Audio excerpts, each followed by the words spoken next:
الحمد لله والصلاة والسلام على رسول الله وبعد.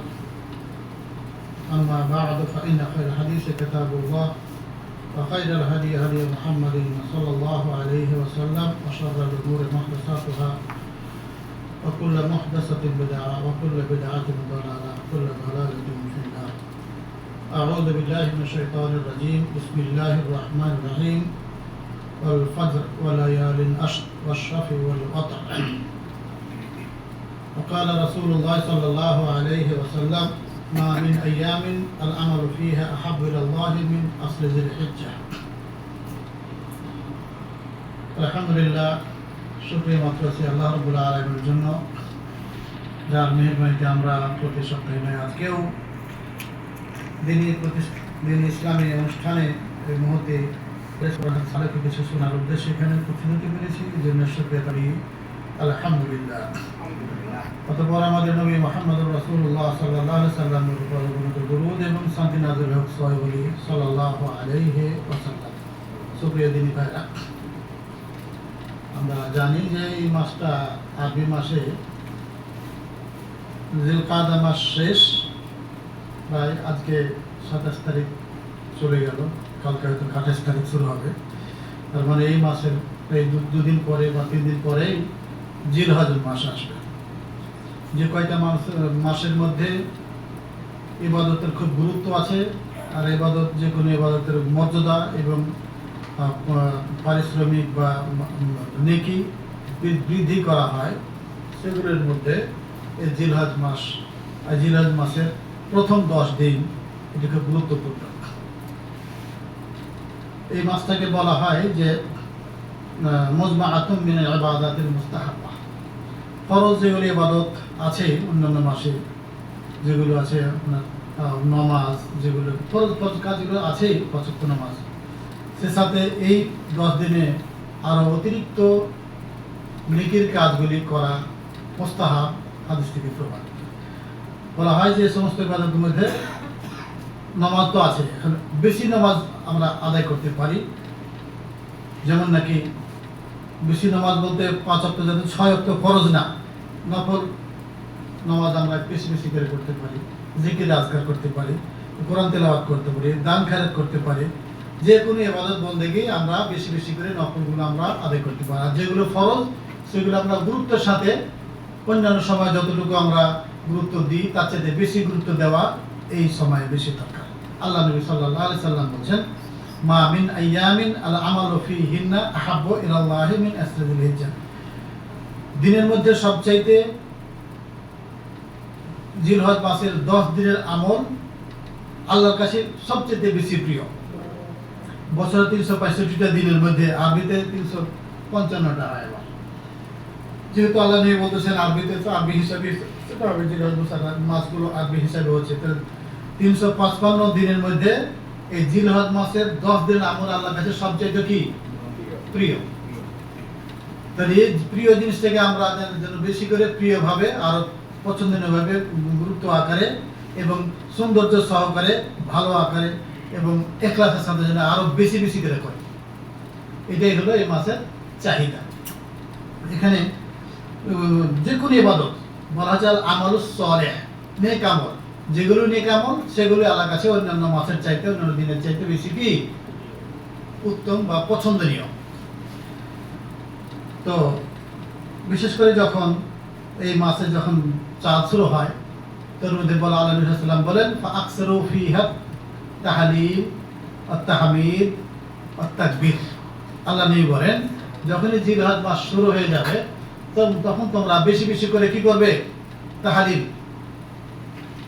লা হাওলা ওয়ালা কুওয়াতা ইল্লা বিল্লাহ, যেটাকে জিকির বলা হয়, ওয়াত তাহমিদ, আল্লাহর শুকরিয়া প্রশংসা, ওয়াত তাকবীর, যেটাকে আমরা তাকবীর আল্লাহু আকবার, এটা বেশি বেশি করে বলা, এটা হলো সুন্নাহ। তো এখানে বলা হয়েছে যে আল্লাহু আকবার, আল্লাহু আকবার, লা ইলাহা ইল্লাল্লাহ, আল্লাহু আকবার, আল্লাহু আকবার ওয়ালিল্লাহিল হামদ। এটা বেশি বেশি করে সবসময় বলা ভালো। এছাড়া অন্যান্য ইবাদত বন্দেগী যা আছে সেগুলো তো আমরা করতে পারি। সাহাবাদের নিয়ম ছিল যে এই মাস শুরু হয়ে গেলেই দুদিন পরে যখন শুরু হয়ে যাবে তখন আমরা এই দোয়াটা বেশি বেশি দিতাম।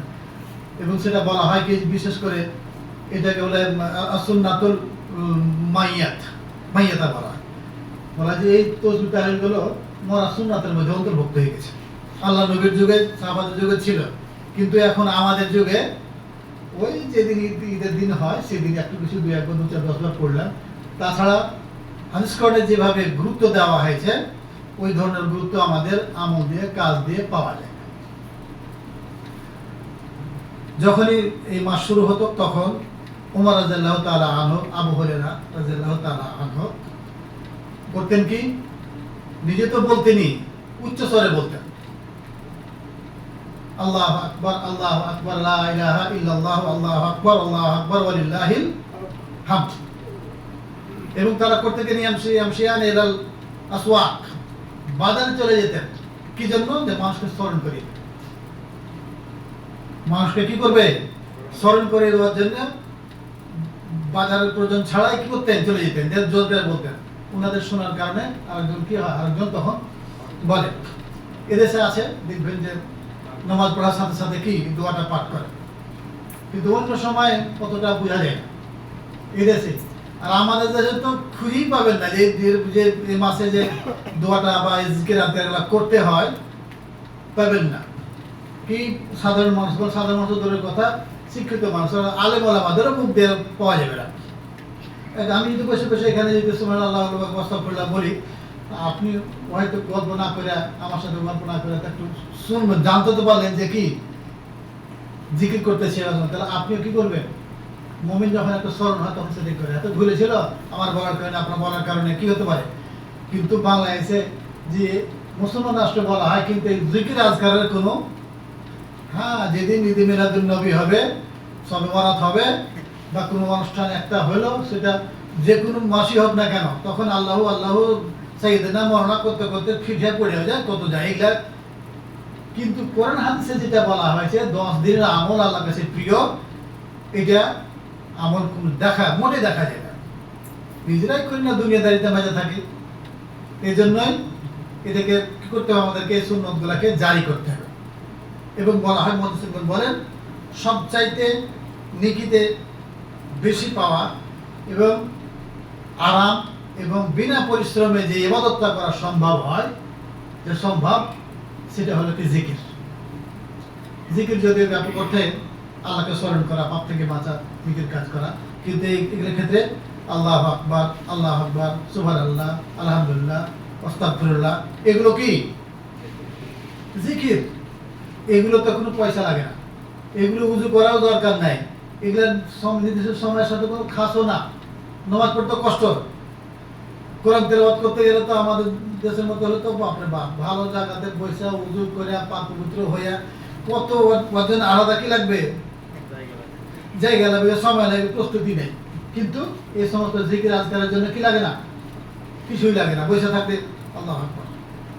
আর এমনি কথা তো আমরা হাওয়ার পথ, মুখ পথ, এগুলা মুখ দিয়ে এমনি ভরায়, ওই সময়খানে ওই অভ্যাস যদি থাকতো আমাদের, সুবহানাল্লাহ, আস্তাগফিরুল্লাহ, আলহামদুলিল্লাহ। এই দেশে দেখবেন যদিও মিথ্যা বলতেছে মিথ্যা, কিন্তু কি বলবে, আল্লাহে তাল্লাহে বিল্লাহে, কি করে বলে না, কসম খেছে, যে কোনো হয়তো ভুল খাক, সত্য খাক, মিথ্যাকে যাই খাক না কেন, কাকে স্মরণ করে, আল্লাহকে স্মরণ করে। কত মিথ্যা বলতেছে, আল্লাহে বুকরা আনাতি, বলবে যে আল্লাহ আল্লাহ আল্লাহ সাক্ষী আমি তোমাকে, বা আল্লাহর কসম তোমাকে। আর আমাদের দেশে ওইটা কি বলবে, আমি যদি এক বাপের জন্মা হই, বা আমি যদি কি হই, তাহলে কি ওইটা করবো, ওই জন্ম টন্মালে কথা বলবে, আল্লাহর নামটা পর্যন্ত মুখ দেখি। তো যাই হোক, আমি ব্যক্তিগত জীবনে যদি আপন চিন্তা করি যে আমি এই জিনিসটা আমি করার চেষ্টা করি, আমার সে সাথে আমার ফ্যামিলিকে কি করব, আমি ওখানে সম্পৃক্ত করার চেষ্টা করব। এই করতে করতে কি সমাজে কি হবে, এক এক করতে করতে 10 করতে করতে সমাজ করতে করতে দেশ করতে করতে আন্তর্জাতিকভাবে যে নিজে আল্লাহ রাব্বুল আলামিন আমাকে আপনাকে নিজের জিজ্ঞাসাবাদ করবো, অন্য করবো না। আপনি যতটুকু ক্ষমতার অধিকারী, আপনি যতটুকু জানেন, যতটুকু বুঝেন, আপনার যতটুকু পরিসর, যে পরিসরে আপনার নেতৃত্ব চলবে, যে পরিবার আপনার কথা চলবে, সেই পরিবার সম্পর্কে আপনাকে কি করা হবে? জিজ্ঞাসা করা। অতএব নিজে নিজে চিন্তা করে যে আমি নিজে আমল করবো, পরিবারকে বলবো। অন্তত পক্ষে প্রতিদিন তো বাড়িতে কি হয়, কথাবার্তা ঘন্টা করে ঘন্টা আলোচনা হয়। যদি বলে দেখো এখন জিলহজ মাস চলে আসছে, এখন তোমরা বেশি বেশি করে কি করবে? বন্দী করবে, বেশি বেশি করে জিকির আজকার করো, কোরআন তেলাওয়াত করো। কথা তো বলতে তো পারা যাবে, এটা তো বলতে পারা যাবে। ছেলে স্কুল গেল কিনা, প্রাইভেট গেছে কিনা, ডিস্টার্ব করেছে কিনা, এগুলো তো ঠিকই খোঁজ নিই আমরা। কিন্তু ছেলে মাসে গেল কিনা, ছেলে নামাজ পড়েছে কিনা, ছেলে কোরআন তেলাওয়াত করেছে কিনা, বা তুমি নামাজ পড়েছে কিনা, নিজের মোবাইল টোবাইল যাই দামি ব্যবহার করে নিলে বউ কত কি দিতে হয়, সবচেয়ে ভালো একবারে স্ক্রিনশট না কি বলে ওটাকে, টাচ মোবাইল আমাদের নিজের যা ভাবে তার চাইতে ভালোটা দিই, তখন তো বউকে খুশি রাখি। কিন্তু এগুলো তো উচিত আমাদের যে দেখো এগুলো শুনো, দরকার হলে ভালো ওয়াজ শুনো, মাসের শোনো, আমল করো, বলাটাও একটা দাওয়াতি কাজের দায়িত্ব পালন করা। কথা বোঝা গেছে? এগুলো থাকতে হবে নিজের মন থেকে, আগ্রহ থাকতে হবে। তারপরে তো এক্ষেত্রে বলা হয় যে জিকির আজকার নামাজ এগুলো তো আছে, কোরআন তেলাওয়াত তো আছে, এর মধ্যে গুরুত্বপূর্ণ একটা হলো কি রোজা রাখা। এর মধ্যে কি রোজা রাখা। কেউ যদি একাধারে জিলহজ মাসের শুরু থেকে কয়দিন পর্যন্ত, হ্যাঁ, আরাফাত দিন পর্যন্ত, 10 তারিখে বলা হয়েছে 10 জিলহজ মাসের 10 তারিখের আমল, নেক আমল হয়তো রোজা পড়ে, কিন্তু 10 তারিখে তো রোজা রাখা যাবে না। আরাফাতে রোজা রাখা যাবে, এটা তো আরাফাতের 9 তারিখের রোজাটা বিশেষ গুরুত্ব। এছাড়া বাকি 8 দিন যেটা আর কি 8টা রোজা আমরা অনায়াসে কি রাখতে পারি। যদি প্রতিদিন রাখতে না পারা যায়, 2-1টা রাখলেও রাখা যেতে পারে, অন্যান্য ইবাদত বন্দী করা যায়।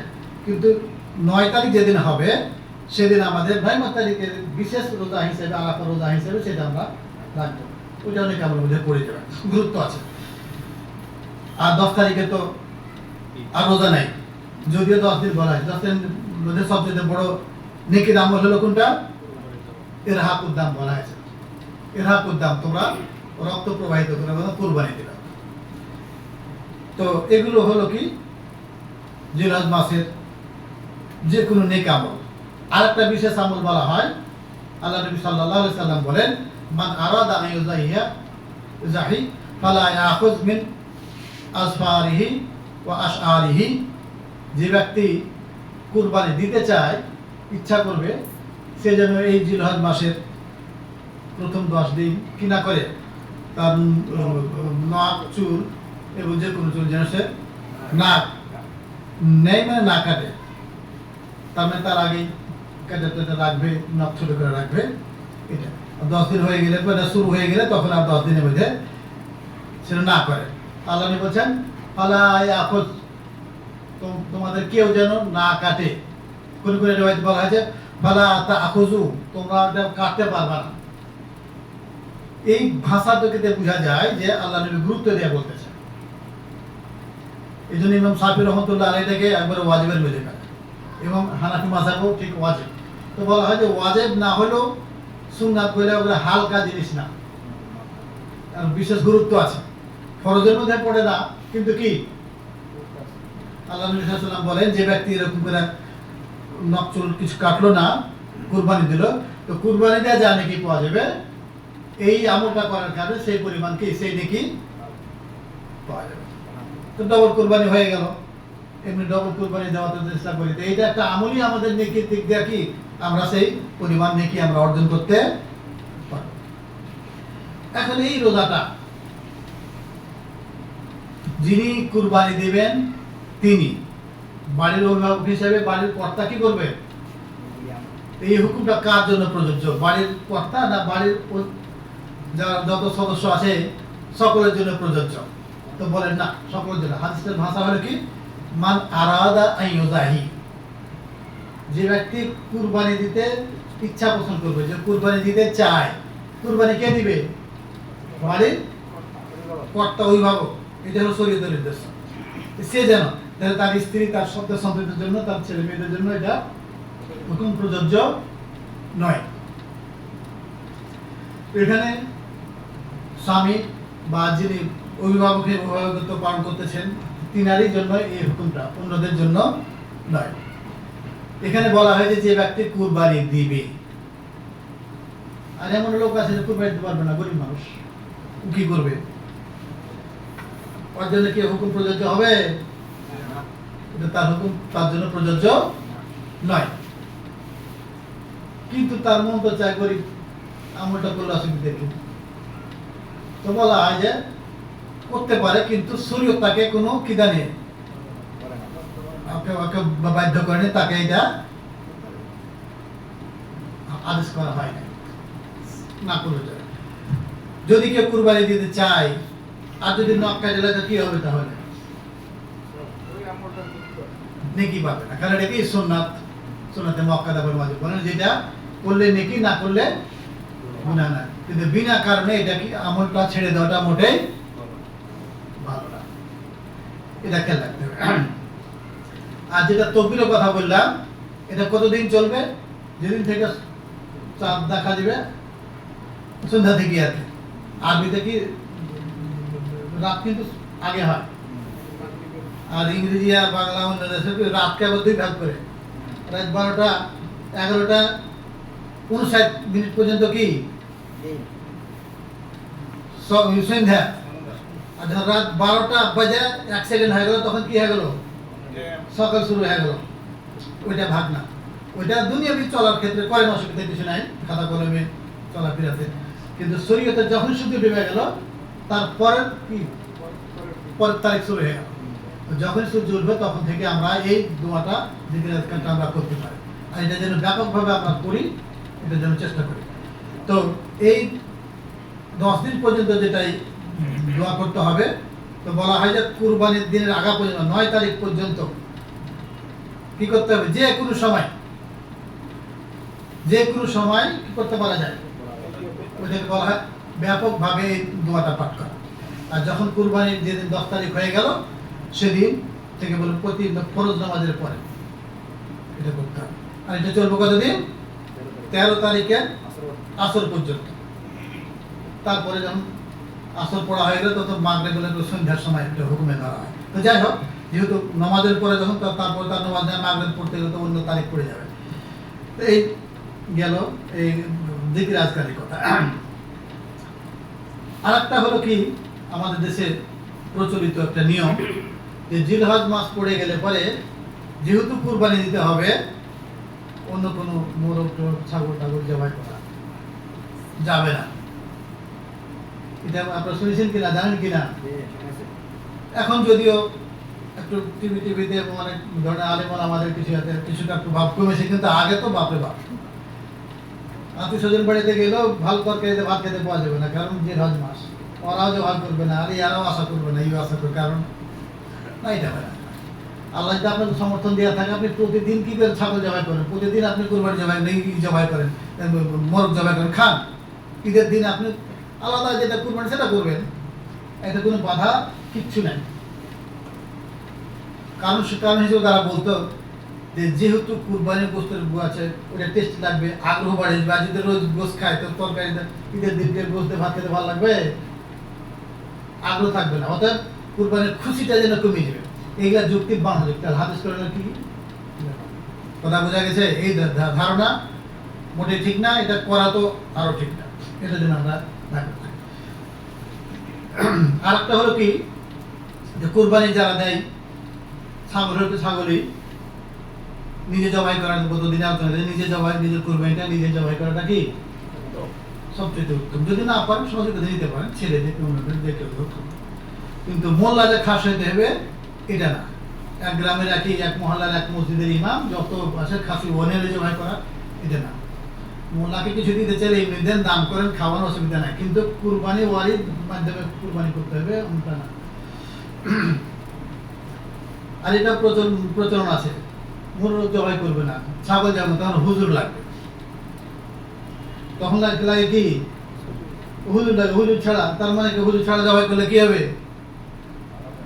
ভালো হবে না, হারাম হয়ে যাবে নাকি? যদি এরকম মনে করেন তাহলে তো আপনি যদি নিজের নামাজি না পড়েন, তাহলে তো কি একবার যখন পড়তাম হেফ দিলে, তো সকালবেলা রোজার সময়তে থাকতাম এখানে, চলে এসছে একটা ছোট বাচ্চা মোরগলিয়া জবাই করে নেবে, জামাই এসে বেড়াতে রোজার দিন দিন বেলা জবাই করবে কার কাছ থেকে? হুজুর, ছাত্র হুজুরের কাছে। তার মানে আমার আকিদা কি? আমি জবাই করলে এটা হারাম, আমি নামাজ পড়ি না তাই। তুমি তো পুরাটাই হারাম। তুমি হুজুরে জবাই করে দেখ আর যাই জবাই করে দেখ, হালাল হবে নাকি? তুমি তো জাহান্নামের কীট। তো হুজুর টুজুর হওয়া জরুরি না। জবাই করার জন্য কুরবানি হোক অন্য হোক, কি বললে যথেষ্ট বলেন তো? বিসমিল্লাহ, আল্লাহ আকবার। আল্লাহ না বললে চলবে, বলা যায় বিসমিল্লাহ, আল্লাহ আকবার। এটা তো সবাই বলতে পারবে, এটা বললেই যায়। আর কুরবানির ক্ষেত্রে একই, অন্তত পক্ষে কুরবানি জবাই করার সময় যেন বলে কি বিসমিল্লাহ আল্লাহু আকবার। বাকিটুকু যদি বাংলাতে বলেন যেটা আমার পক্ষ থেকে, আমার ভাইয়ের পক্ষ থেকে, আমার দাদার পক্ষ থেকে, তখন বাংলাতে বলেন। যারই পক্ষ থেকে যদি বাংলা নাও বলেন তা কোনো অসুবিধা না, কেন আল্লাহ রাব্বুল আলামিন আমার আপনার অন্তর জামি, উনি কি জানছেন যে কি বলে দিচ্ছেন। এই ক্ষেত্রে একটা আসে যায় কি, আমাদের দেশে যখন গরু কুরবানি দেওয়া হয় 7 ভাগই দেয় সাধারণত। 7 জনকে সামনে ডেকে নিয়ে আনায়, হুজুর জবাই তো করবো, হুজুর আপনার নাম কি, আপনার বাপের নাম কি, আপনার নাম কি, আপনার নাম কি, এইগুলা বলে দেয়া সবার নাম বাপের নাম লিয়া হুজুর জবাই করবে। যে উপস্থিত করা এটাও জরুরি মোটেই না। বাবার নাম, নিজের নাম, বাবার নাম, এগুলা কোনোই এগুলা শরীয়তে বাড়াবাড়ি। খোদার কাছে একজন যদি না আসে আর জবাই করে দেয়, ওর রাগের কোনো শেষ থাকে না। হ্যাঁ, কুরবানি বাদ আমি থাকতে পারলাম না, এই জন্য সবাই একসাথে হবে, সামনে দাঁড়াবে। আর হুজুর একবার আমাদের ওখান থেকে একই থানার মধ্যে পড়ে, বেশ হয়ে গেল বেশ কিছুদিন, জবাই করে দিয়েছে আমাদের এলাকাতে করে আয়লা দিয়েছে। নামাজ তোমার পুরো নাম কি শিখে দিকে নামাজ, কুরবানি তো অতটা ধাপ ধারে না, ওকে উপস্থিত হয়নি, বাস দিয়েছে জবাই করে। এই লেগুলো মারামারি, ওর গোস খাওয়া হারাম। এখন কিসের গোস করা করে মারামারি পর্যন্ত। ঈদের দিন মনে পড়ে ভালো, তখন সাইকেল চালিয়ে হোন্ডা লিয়া আমার আব্বার কাছে ফতোলিতে এসছে, আরেকজন কাছে গেছি ফতোলি, যেরকম হয়ে গেছে মার্ডারের মতন ব্যাপার। শরীয়ত না জানার কারণে কত কি সবাই জানছে। কেউ যদি একজন এসে যদি জবাই করে, আল্লাহ তো জানছে যে কে কে কুরবানি দিচ্ছে এই গরুটা, বাস যথেষ্ট সবার জন্য। বাবার নামও না দরকার নাই, নিজের নামও দরকার নাই, বলবো যে আল্লাহ তুমি এটা যারা কুরবানি দিয়েছে তাদের পক্ষ থেকে কি করো, কবুল করো, বিসমিল্লাহ আল্লাহু আকবার বললে হয়ে গেল। এবং যারা কুরবানি দিয়েছে তাদের পক্ষ থেকে বাংলাতে বলেন বা না বলেন, আরবিতে বললে বলেন, বাংলাতে বললে বলেন, না বললেও কোনো অসুবিধা নেই, মানে আল্লাহ জানছে। আরেকটা জিনিস হলো কি, কুরবানির ক্ষেত্রে ওই সমস্ত পশু কুরবানি দিতে হবে যেগুলো হাদিস কোরআন থেকে প্রমাণিত। যেমন নাকি কি আছে, গরু, ছাগল, দুম্বা, ভেড়া। ছাগলের তো প্রকার মেলায় আছে, তারপরে এগুলো কিন্তু গোশত হালাল হয়নি যে সেটা কুরবানি হালাল হবে সেটা নয়। যেমন নাকি হরিণ, হরিণ বড় বড় হরিণ দেখেছেন আপনি? ছাগল আমাদের দেশে ছাগলের চাইতে কম না, তো হরিণের কুরবানি দিলে হবে? গোশত খাওয়া তো হালাল না। কারণ কি, এটা আল্লাহ নবী যেগুলো কথা বলছেন এমন ওগুলোর মধ্যে পড়ে না। সাহাবাদের আমলে, আল্লাহ নবীর আমলে এগুলোর মধ্যে নাই, জিকিরও নাই। বলা হয়নি যে আমার সাহাবাহাদা আলিকা গরু ছাগল বেলা এমন বলে না যে এরকম যে একটা পশু যেগুলো গোশত খাওয়া হালাল। অতএব হরিণ যদি কেউ কুরবানি দিতে চায় সেগুলো কি ওরকম নীলগায়, নীলগায় আমি চোখে দেখিনি চিন্তা, কিন্তু ওই ছবিতে দেখতে পাই ধীরে দেখে চলে এসছে নাকি আমাদের গরুর সমানই মনে হয়, গাভীর সমানই হয় নাকি? দেখেছেন কেউ? আপনি চোখে দেখেছেন? কেউ দেখেননি? ঢাকাতে এখন তো থাকার কথা, চিড়িয়াখানায় থাকার কথা, একবারে আমাদের গরুর সমান। এখন কেউ যদি বলে যে আমার 7 ভাগে বা একাই একটা দিয়ে দেবো, এটা চলবে? চলবে না। কারণ এটা কি, এটা হাদিসে এরকম প্রমাণ নাই যে এগুলো ছাড়া কোনো জিনিস। যেগুলো জিকির হয়েছে ওইগুলা হাদিস করে ছাগল, উট, দম্বা এগুলো বেশি হয়েছে। গরুর কথাও আসছে, কিন্তু ব্যাপকভাবে গরু কুরবানির প্রচলনটা কম, কিন্তু উল্লেখ আসছে। আর আমরা করেছি কি, যেটা বেশি বেশি ছাগলের বাদ দেওয়া গরুটাই বেশি আমাদের সমাজে কি হয়েছে, প্রচলন হয়ে গেছে, না যাই বলা যাবে না। তো এখন কথা হলো কি যে এখনকার যুগে ফের আরো সস্তা খুঁজতে যে মহিষের কুরবানির প্রচলন খুব বেশি। এটা হাদিস করণে মহিষ কথা নাই, গরুর কথা আসছে, সফরে আসছে কথাটা। যদি সফরের সাথে খাস না, আলেমদের মধ্যে কিন্তু একটু পার্থক্য আছে যে 7 ভাগা গরু কুরবানি এমনি গ্রামে যায় না যায়, আর সফরের ক্ষেত্রে কেউ খাস করে এটা আমভাবে 7 ভাগে যাওয়া যায়। ছাগল যেমন একটা পুরা ফ্যামিলি, একটা গরু তার 7টা ছাগলের সম পরিমাণ, অত 7টা ফ্যামিলি থেকে হবে। এটা হলো সবচেয়ে উত্তম মতামত। এখন মহিষের কথা, মহিষের কুরবানি হবে কিনা, এত আলেমদের কি আছে, দ্বিমত আছে। এখন মহিষটা কুরবানি করলে জায়েজ হবে কিনা জায়েজ। এখন আমাদেরকে দেখতে হবে, যদি সত্যিকার অর্থে আল্লাহ নবীর সুন্নাত অনুযায়ী আমল করতে যায়, আল্লাহ নবীর সুন্নাতের ভক্তি করতে যায়, যেগুলো ছাগল আছে, গরু আছে, দুম্বা আছে, ভেড়া আছে, এগুলো তো করেন না। আপনি 3-4টা ছাগল দেন, অসুবিধা কি, 2-4টা গরু একাই দেন, কিন্তু যেটা কি উল্লেখ নাই সেটা কেন করতে যাবে? আর মানে হলো কি যে কম টাকা দিয়ে বেশি গোস্ত, এটাই তো উদ্দেশ্য, তাই না? এখন মহিষের দাম কত করে বলতে পারেন কেউ, আইডিয়া আছে? 1,20,30,000। ওই সম পরিমাণ গোস্ত একটা গরু করে কত লাগবে? 2.5-3 লাখ টাকা লাগবে নাকি? তো যাই লাগবে, আপনি ওই 1,30,000 টাকা দিয়ে একটা গরু কিনে দেন, তা না। জায়েজ হবে না জায়েজ, আলেমদের দ্বিমত আছে, কারণ এগুলোর উল্লেখ নাই। কিন্তু আব্দুর রহমান মুবারকপুরি পাকবাহিত মহাশয় একজন বিরাট আহলে আলেম ছিলেন, এবং আলেমদের মত আছে যেটা না মিনাল বাকার, ছাগলের যেমন একটা দুম্বা, একটা ভেড়া, আর একটা কি যেন মেলা কিছু আছে, কোনটা অস্ট্রেলিয়ান, কোনটা কি, এগুলো আছে না, ছাগলের ভাগ আছে না। মহিষটাকেও তারা বলে এটা গরুর কি গাভীর একটা কি প্রকার। যখন গরু থেকে গরুর প্রকার হিসেবে যখন মহিষকে ধরবে, তখন কি হবে? যারা মনে করে তারা কি করবে? জায়েজ মনে করবে। জায়েজ, জায়েজ মানে কি চলে, জায়েজ মানে কি চলে, গোশ খাওয়ার ক্ষেত্রে চলে, আর অন্য কাজের দুনিয়ার যখন কোনো কিছু তখন চলে না, একবারে হাই ক্লাসটা হয়ে যায়।